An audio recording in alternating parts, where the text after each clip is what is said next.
President Trump will be speaking with Prime Minister Modi as soon as he possibly can to express his heartfelt condolences for those lost. Hi friends, welcome to Red X Media. பாகிஸ்தானில் நடக்கப்பட்ட தாக்குதல் குறித்து நிறைய video நீங்கள் பார்த்துருப்பீங்க. இன்னும் பார்க்காத இன்ஃபர்மேஷனோட இன்றைக்கி நாம் நம்ம சேனலில் பார்க்க போகிறோம். பாகிஸ்தானில் நடந்த இந்த தாக்குதலுக்கு நாங்கள் பொறுப்பு இல்லை அப்படின்னு பாகிஸ்தான் அரசாங்கம் வெளியிட்டிருக்கிறாங்க. அது மட்டும் இல்லை, இந்த தாக்குதல் குறித்து அனைத்து கண்ட்ரியோட மற்ற நாடு தலைவர்கள் எல்லாருமே இந்தியாவுக்கு நாங்கள் உறுதுணையாக நிற்போம், சப்போர்ட்டாக நிற்போம் அப்படின்னு அறிவிச்சிருக்கிறாங்க. அது மட்டும் இல்லை, ஜம்மு அண்ட் காஷ்மீரில் பகல்கான் என்ற ஒரு பிளேஸில் இந்த தாக்குதலை பண்ணியிருக்கிறாங்க. இந்த இடம் ஒரு ஜம்மு அண்ட் காஷ்மீர் மாதிரி இருக்காது, இது ஒரு சுவிட்சர்லாந்து மாதிரி இருக்கும். அந்த வகையில் இந்த இடத்துக்கு நீங்கள் போனீங்கன்னா கண்டிப்பாக இந்த இடத்த விட்டு வரமாட்டீங்க. அந்த அளவுக்கு பச்சை பசேர்னு பனியோட ரொம்ப குளிர்ச்சியாக இருக்கக்கூடிய ஒரு இடம். இந்த இடத்துல நீங்கள் அமரன் படத்துலையோ இல்லை ரோஜா படத்துலையோ நீங்கள் கண்டிப்பாக பார்த்துருப்பீங்க. பட் அந்த படத்தில் நீங்கள் பார்க்கும்போது, ஸ்க்ரீனில் பார்க்கும்போது 0.1% தான் இந்த மாதிரி ஒரு தாக்குதல் நடக்கும் அப்படின்னு காமிச்சிருப்பாங்க. ஆனால் இங்கே லைவாக எப்படி எந்த அளவுக்கு தாக்குதலில் ஈடுபடுறாங்க அப்படின்றத இன்றைக்கி நடந்த சம்பவம் தான் ஒரு முக்கிய காரணம். ஸோ இந்த தருணத்தில் அமித்ஷா, மோடி, மற்ற மினிஸ்டருங்கெல்லாம் அவசர கூட்டத்தை கூட்டி இதை சார்ந்து நிறையா டிஸ்கஷன் பண்ணிகிட்ருக்கிறாங்க. இந்த தருணத்தில் காங்கிரஸோட கமிட்டி அவங்களோட மீட்டிங்கு இன்றைக்கி காலை 11 மணிக்கு தொடங்கியிருக்கு. இந்தியாவோட நிலைப்பாடு என்ன, இப்போ இருக்கக்கூடிய சுச்சுவேஷன் நாம் புரிந்து கொண்டது என்ன. கிட்டத்தட்ட 27 பேர் கொல்லப்பட்டிருக்கிறாங்க, 17 பேர் இன்ஜூரி ஆகிருக்கிறாங்க. இதில் நான் சவுத் இந்தியாவில் கேரளா, மலையாளம், கர்நாடகா, தெலுங்கு அப்படின்னு நான் சொல்ல விரும்பலை. எல்லாமே இந்தியன்ஸு தான். இந்த இடத்துல தமிழ்காரர் பாதிக்கப்பட்டிருக்கிறாங்க, ஹிந்திக்கார் பாதிக்கப்பட்டிருக்கிறாங்க, தெலுங்குக்கார் பாதிக்கப்பட்டிருக்கிறாங்க, நிறைய சேனலில் சொல்கிறாங்க. பட் நான் அப்படி சொல்ல விரும்பலை. இதில் தாக்குதலில் கிட்டத்தட்ட 27 பேர் இறந்து போயிருக்கிறாங்க, இந்தியன்ஸ். சரிங்களா? இது முழுக்க முழுக்க முழுக்க முழுக்க காஷ்மீரால் பாதுகாப்பு கொடுக்க வேண்டிய அந்த தருணத்தில் இந்த பாகிஸ்தானுங்க எப்படி தாக்குதலில் ஈடுபட்டாங்க. ஒரு குண்டு ஸ்டார்ட் ஆனது, அடுத்தது ரவுண்டு கட்டி தாக்குதலில் ஈடுபட்டிருக்கிறாங்க. இதை சார்ந்து முழுக்க முழுக்க இந்த வீடியோவில் நம்ம பார்க்க போகிறோம். இந்த தாக்குதல் எப்படி நடந்தது, எத்தனை மணிக்கு நடந்தது, எப்படி நடந்ததுன்றத வீடியோக்குள்ளே போகலாம். So friends, Jammu and Kashmir அந்த பகுதியில் பகல்கான் என்ற ஒரு பிளேஸில் ரொம்ப அற்புதமான கடவுள் கொடுத்த இயற்கை பிளேஸ் அந்த ஒரு இடம். அங்கே நிறையா ஹனிமூனுக்காக நிறைய கப்பல்ஸுங்க வருவாங்க. ஸ்கூல் வெக்கேஷன்லேருந்து வரக்கூடிய குழந்தைங்க நிறைய பேர் வருவாங்க. சுற்றுலா பயணிகள் நிறைய பேர் அந்த இடத்துக்கு வரக்கூடிய இந்த தருணத்தில் இந்த இடத்த இந்தியாவில் இருக்கக்கூடிய மக்கள் எல்லாருமே அழைக்கக்கூடிய பேர் என்னென்னா மினி சுவிட்சர்லாண்டுன்னு தான் இந்த இடத்துக்கு பேர் வச்சுருக்கிறாங்க. ஸோ அந்த அளவுக்கு குளிர்ச்சியாக, அந்த அளவுக்கு பச்சை பசேர்னு இருக்கக்கூடிய ஒரு சிட்டி. சரிங்களா? ஸோ இந்த இடத்துல ஆர்டிகல் 370 பிரகாரம் ஒரு புது புரோட்டோக்கால் எடுத்துகிட்டு வந்தாங்க ஜம்மு அண்ட் காஷ்மீர் மகாராஜா அவர்கள். ஸோ இதை சார்ந்து 2019 இன்னைக்கு வரைக்கும் ஜம்மு அண்ட் காஷ்மீரில் நடக்கக்கூடிய சம்பவத்தை பார்த்திங்கன்னா ஒரு ருத்ர தாண்டவமாக நம்ம எல்லாருமே பார்க்கப்படக்கூடிய ஒன்று. 27 அப்பாவி மக்களை கொன்று தீர்த்திருக்கிறாங்க நம்ம இந்தியாவில், அதுவும் ஜம்மு அண்ட் காஷ்மீரில். அந்த சுடப்பட்ட ஏரியாவில் நீங்கள் பார்த்தீங்கன்னா அந்த இடம் சார்ந்து எல்லா இடத்துலையும் ஒரு டெட் பாடி, ஒரு பிணங்கள் கிடக்குது. அந்த பிணத்துக்கு பக்கத்தில் இந்த மாதிரி எல்லாருமே ஒவ்வொரு உறவுகளை இறந்து அந்த இடத்துல அழுதுட்டு இருக்கிற அந்த காட்சியை பார்க்கும்போது உண்மையிலே மனசெல்லாம் அந்த அளவுக்கு படப்பட வைக்குது. இதில் இந்தியாவிலேருந்து, பாகிஸ்தான்லேருந்து, கர்நாடகாவிலேருந்து, ஆந்திராவிலேருந்து, தெலுங்கானாவிலேருந்து, கேரளாவிலேருந்து, தமிழ்நாட்டிலேருந்து போன மக்கள் நிறைய பேர் வந்து இறந்து போயிட்டாங்கன்னு டிவி சேனல்லாம் சொல்லப்படுது. But all are same, we are Indians. So இத்தனை இண்டியன்ஸையும் கிட்டத்தட்ட 27 பேரை அரக்கத்தனமாக ஷூட் பண்ணி கொண்டு இருக்கிறாங்க பாகிஸ்தான். இப்போ இந்த பாகிஸ்தான் இந்த விஷயம் நடந்த சம்பவத்தை நீங்கள் பொறுப்பேற்றுக்க முடியுமா அப்படின்னு கேட்கும்போது பாகிஸ்தான் அரசாங்கம் சொல்கிறாங்க, இந்தியாவில் ஜம்மு அண்ட் காஷ்மீரில் நடக்கப்பட்ட தாக்குதலுக்கு நாங்கள் எங்கள் கமிட்டி சார்பாக யாரும் நாங்கள் பொறுப்பேற்றுக்க முடியாது, எங்களை சார்ந்து அந்த சம்பவம் நடக்கலை அப்படின்னு அவங்க அந்த விஷயத்தை தட்டி கழிச்சிட்டாங்க. ஸோ இந்த இடத்துல ஷூட் பண்ண அடுத்த செகண்டு அந்த இடமே ஒரு புகை மண்டலமாக மாறி இருக்கு. எந்தெந்த கேட்டகரிஸில் இறந்துருக்கிறாங்க நீங்கள் பார்த்தீங்கன்னா, இதில் இந்த வினய் நாவல் ஹரியானா சார்ந்தவர் கொண்டு இருக்கிறாங்க. இதில் இன்னொருத்தர் ஐவிபி இன்டெலிஜென்ட் பீரோ, இவரை வந்து தெலுங்கானாவில் போஸ்டிங் போடப்பட்ட ஒரு நபர், இவரும் இறந்து போயிட்டார்.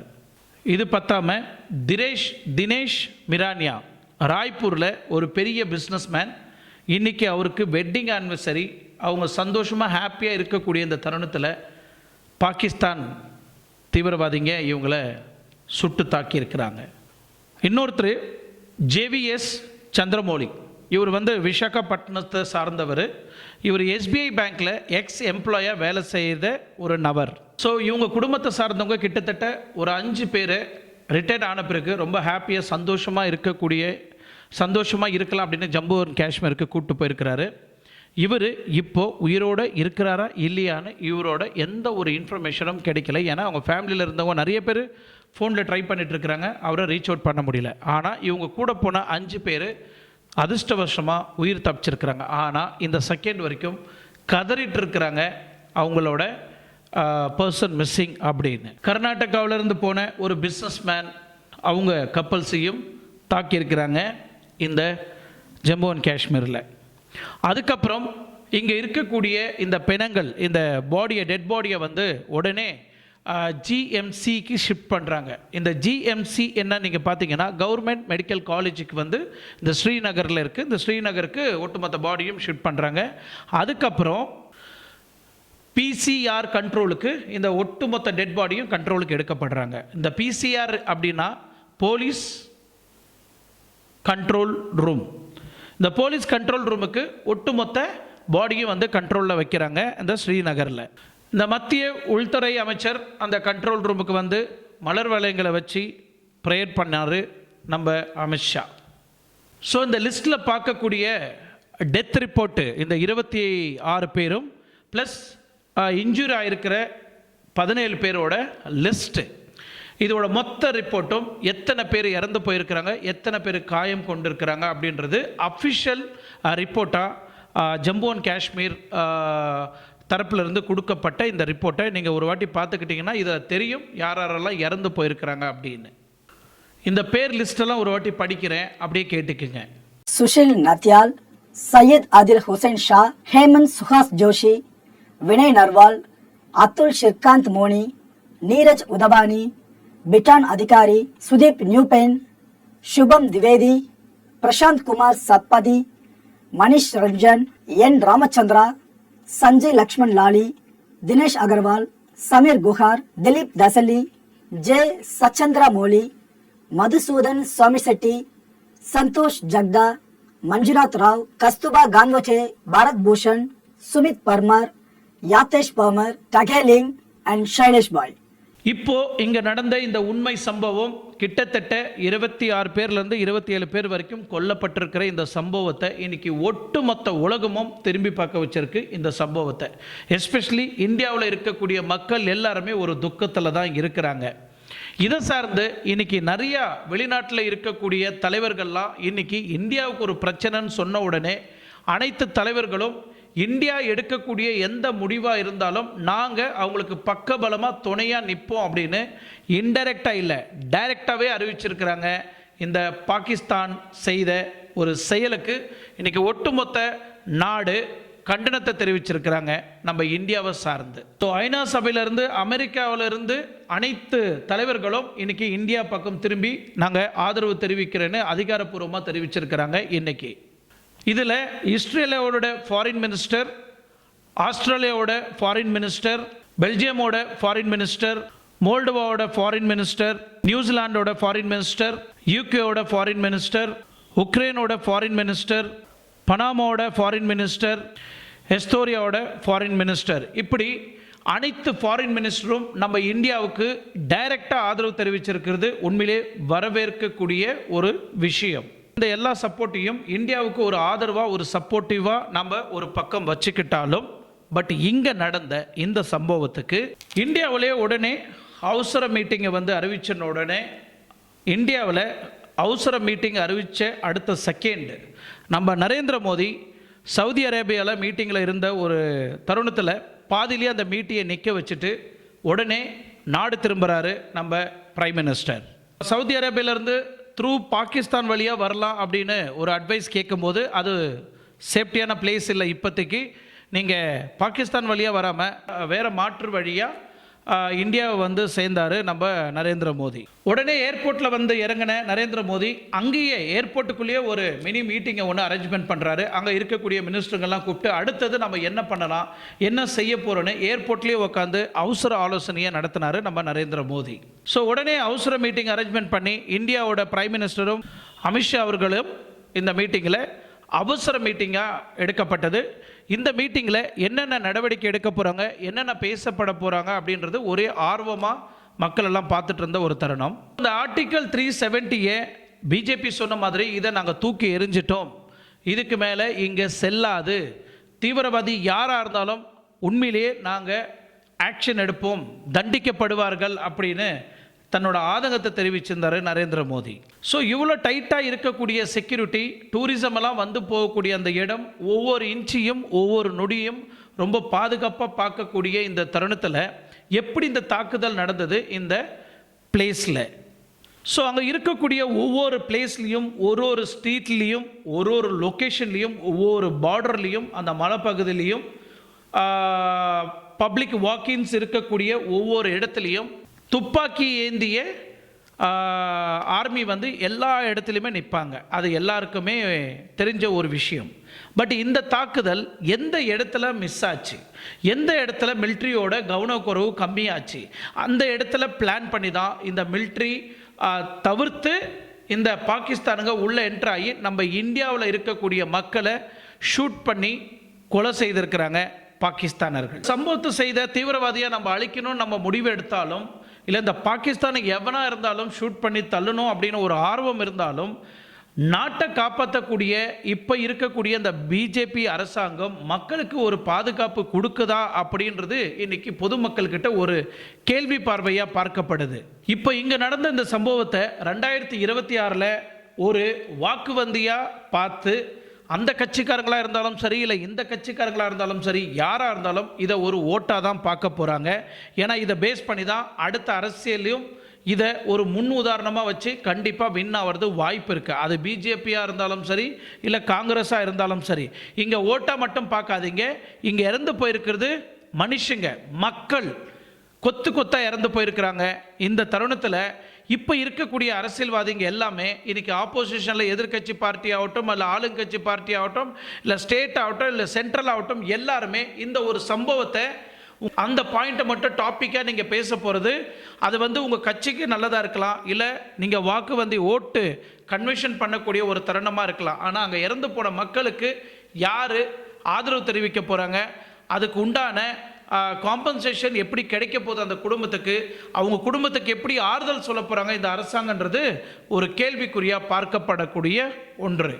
இந்த இடத்துல ஒரு பாதுகாப்பு, இந்த பாதுகாப்பு எந்த கட்சியை சார்ந்தவங்க கொடுத்தாலும் we have no problem. அது பிஜேபியா இருக்கட்டும் இல்ல காங்கிரஸா இருக்கட்டும் அப்படின்னு அங்க இருக்கக்கூடிய மக்களோட கேள்வியா இருக்கு.